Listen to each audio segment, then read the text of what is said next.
guys, make up time.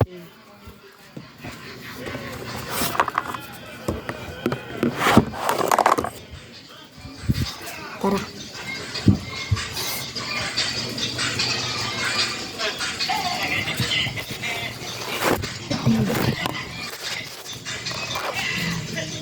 Sige guys. Full ba?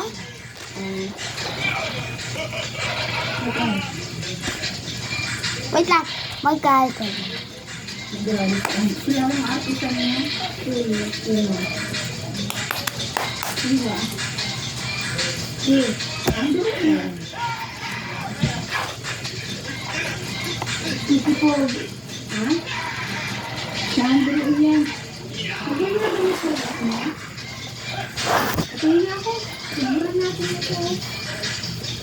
Basta ba?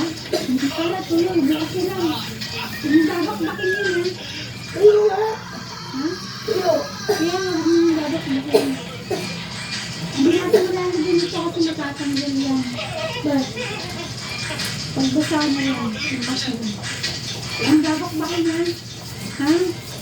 Sariyata yan. Hindi ko yan.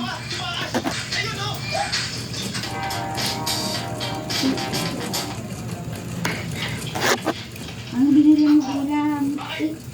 Isip na naman. Pwede ka lang bumili naman. Nakabay siya naman yung pera. Ayun.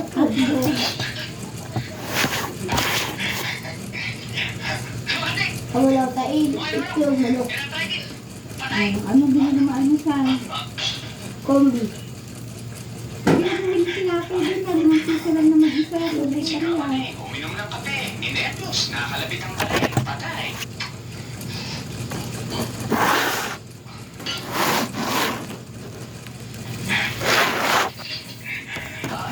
Charity Day!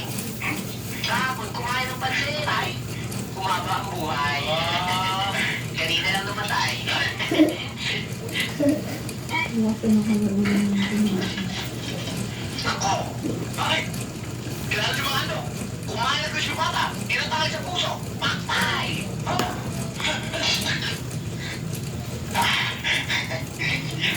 Lumandig! Okay naman yun! Arthritis! Patay!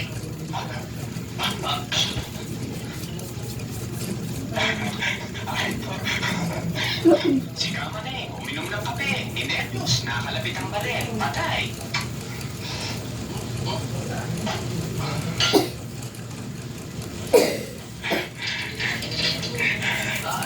Charity Day!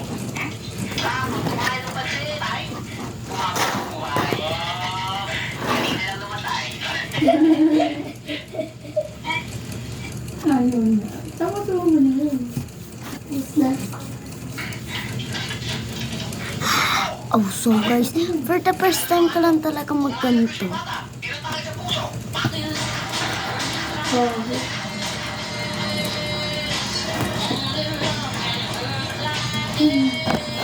So yan guys, konti lang po yan.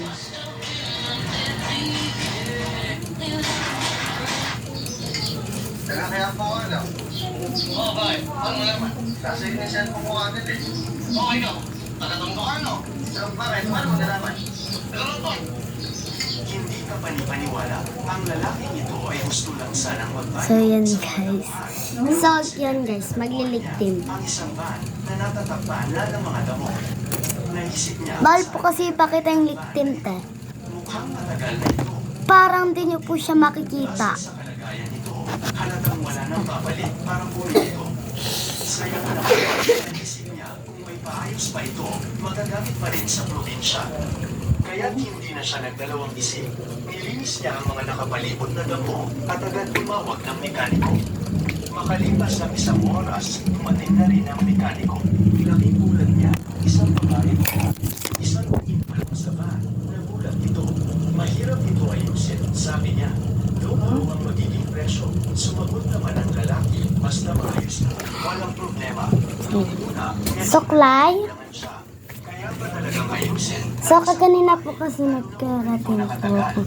So kaya yan sobrang lambot. Pero nang kunin ng mekaniko ang kanyang mga gamit at sinimulang inspeksyonin ng makina na pangarasya sa Lumabas na nagtapos pala ito sa isang teknikal na paaralan na espesyalista sa pag-aayos ng sasakyan. Pagkatapos noon, nag-intern siya sa isang malaking repair shop sa loob ng 2.5 taon. May hilig talaga siya sa mekanika. Ha? Laging handang harapin So, dito na po nagtatapos ang ating video. Bye!